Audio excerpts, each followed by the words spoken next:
A sum of rupees 800 amounts to 1040 in 3 years at simple interest.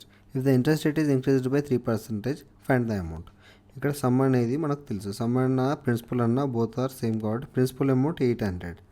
Amounts అంటే principal plus interest అనేది amounts to 1040 rupees అయింది.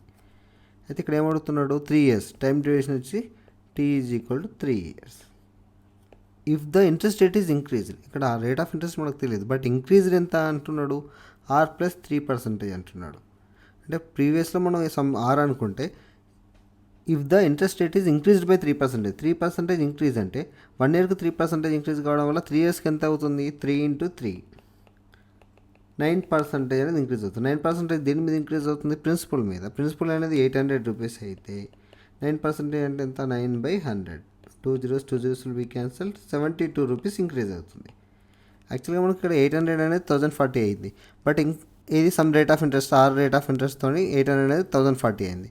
But 3% of the rate of increase చేయడం వల్ల 3 years తర్వాత 72 rupees increase కావాలి. అప్పుడు total amount ఎంత అవుతుంది, 1040 + 72 ఈజ్ ఈక్వల్ 1112. టోటల్ అమౌంట్ వచ్చేసి 1112 రూపీస్ అవుతుంది.